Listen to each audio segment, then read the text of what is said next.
Hey, what's up, blue collar business owner? Welcome back to the Blue Collar Prosperity Podcast. I am your host, Paul Maskill, where I focus on helping guide you to have a business that produces consistent, positive cash flow. In doing so, you'll have clarity and confidence that your business is headed in the right direction.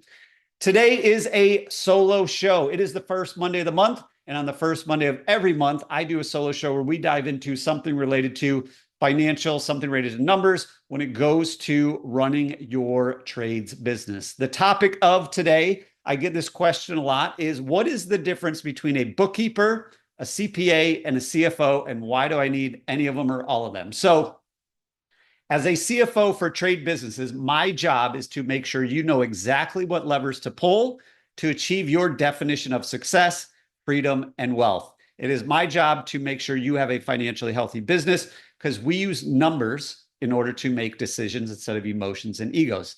And what I realized is for the longest time, I was the fractional CFO for all the companies that I have ran, scaled, and sold. I just never really knew it. So for those of you that don't know my story, I got a finance degree in college way back in 2006. In 2007, I moved to Chicago to start my corporate climb in the finance world. And in 2008 and 9, I watched a ton of people get laid off. And I said, this isn't for me. Growing up, I grew up around the trades my entire life. My dad was in the trades, and a lot of people that he associated with were in the trades, and it was in Michigan. So Michigan is a really blue collar, place to be anyway. And they all said, go work for somebody else. Don't do stuff in the trades. Go work for a bank. So that's what I did. I got a finance degree, moved to Chicago. And then shortly the Great Recession hit, which to me was a blessing in disguise because it really just showed me that I do not want to do this for the rest of my life. I don't want the corner office. I don't want to wear a suit and tie to work every day. So I quit, moved down to North Carolina. I've been here since 2010 and have been able to use my finance experience, my finance expertise to scale our businesses. So I just never knew that's what I was doing. I just assumed most business owners knew more about their numbers than they actually do. Most business owners that I talk to, they'll tell me usually one of two things.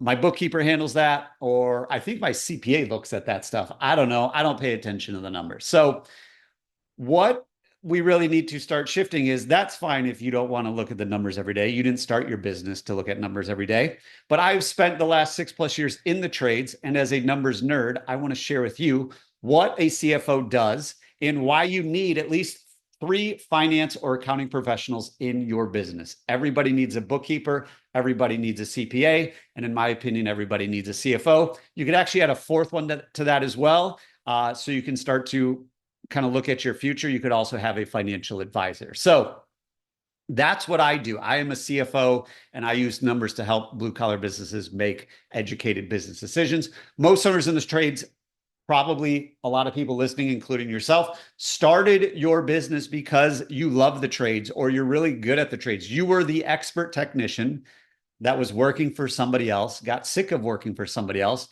and thought to yourself, I can do this better. I can do this differently, and I don't want to work for somebody else anymore. However, almost nobody says, man, I love numbers and I'm going to go out on my own because I just love numbers. So that's where I come in. So let's dive into what is the difference between a bookkeeper, a CPA, and a CFO. So a bookkeeper, you're going to need one of those right away. The day you open up your business, money is going to start coming in and money is starting to go out. So you need somebody to make sure all of that is being classified properly. Now, I will say, don't go for the cheapest option. Just like you don't want cheap customers, you don't want people that are just looking at price. Don't look at a bookkeeper just at price as well. What you want to look at, though, is go for somebody who specializes in the trades.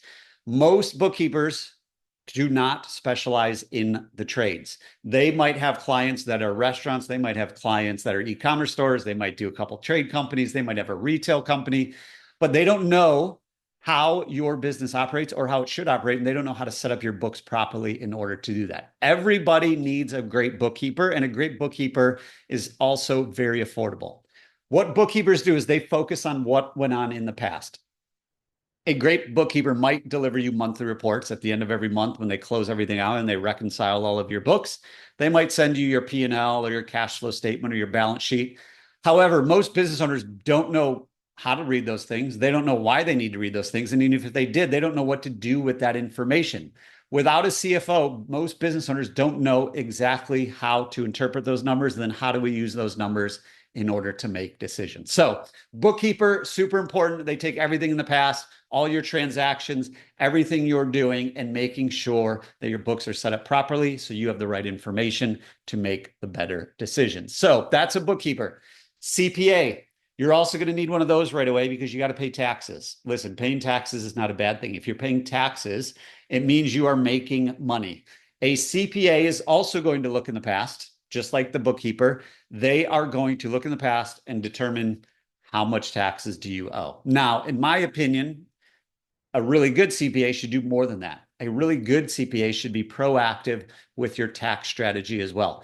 There are a lot of different tax strategies, a lot of things written in the tax code that is very good for business owners. There are a lot of tax advantages out there for business owners, like employing your kids or like the Augusta rule. There are a lot of different things out there that you can use to mitigate your taxes. However, paying taxes is not a bad thing because it means you're making money. But a really good CPA will take a look at what you've done historically, and then they will proactively tell you what do you need to do from a tax standpoint to pay the least amount of taxes possible. Again, they focus on the past. Ideally, they do more than just say, hey, this is how much you owe and this is your quarterly estimate. See you in a year. Unfortunately, a lot of CPAs do that. So when you are looking for a CPA, find somebody, ask them the questions like, do we meet regularly throughout the year? Do we have a quarterly meeting or a semi-annual meeting? And what are you going to do for proactive tax strategy instead of just telling me at the end of the year how much I need to owe? The thing that probably frustrates me the most is a lot of CPAs, don't want to bash all the CPAs, but there is a good amount of CPAs that will say, hey, Joe, it's December 29th. It looks like you're going to owe a whole bunch of money. So why don't you go buy a vehicle that's at least 6,000 pounds and then you can depreciate all of that. And that way it lowers your tax bill. Now, yes, that's a way to lower your tax bill. However, come January 1st, you are now the proud owner of a vehicle that you have to pay for probably the next 7 years, 6 years, however long you finance for. But based on the books, it's worth nothing.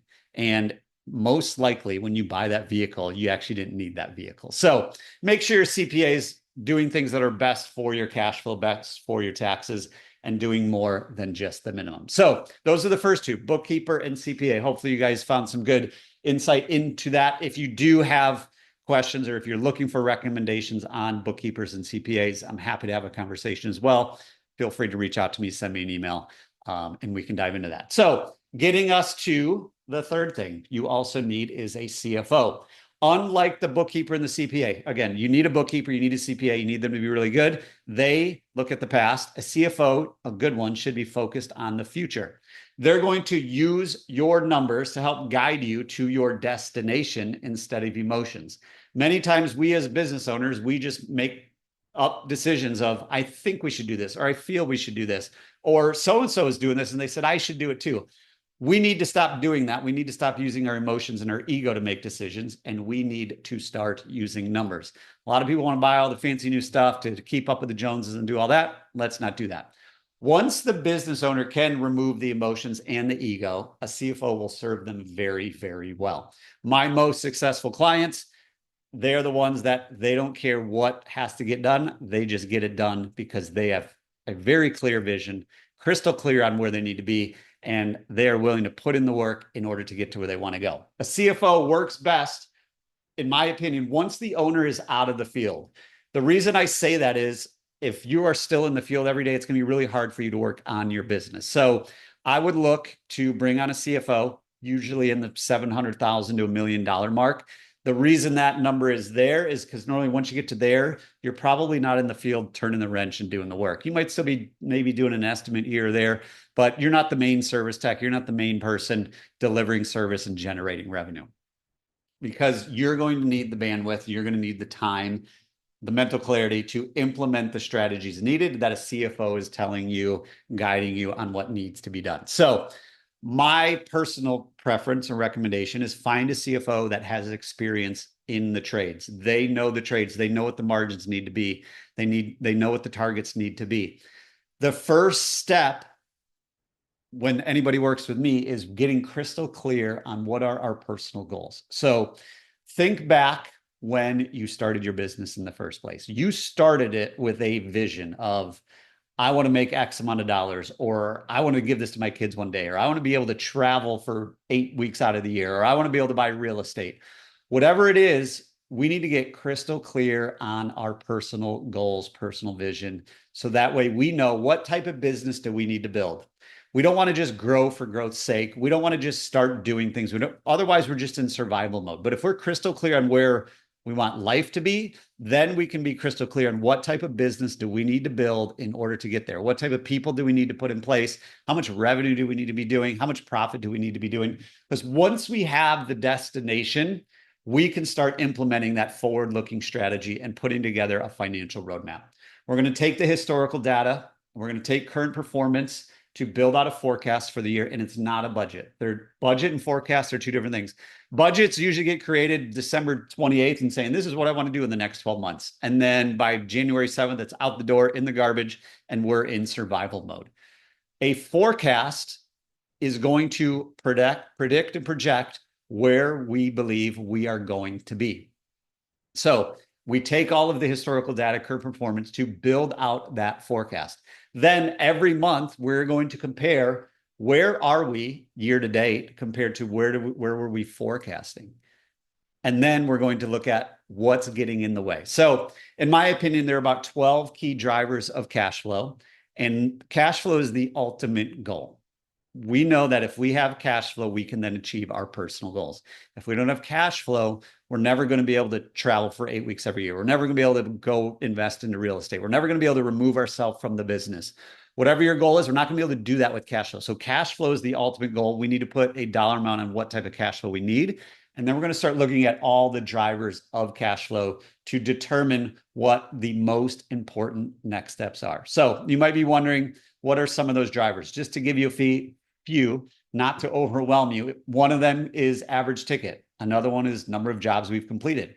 Another one is cost of goods sold. So those are things that are directly related to delivering the service. How much are we charging? What's it costing us? How many times are we delivering service? All those things. Again, there's 12 drivers of cash flow. Some of them are in your P&L. Some of them are in your balance sheet. It all flows into your cash flow statement. So what this allows you to do, now that we have those targets and we have, what we're measuring, then it allows us to focus on one or two key initiatives every month.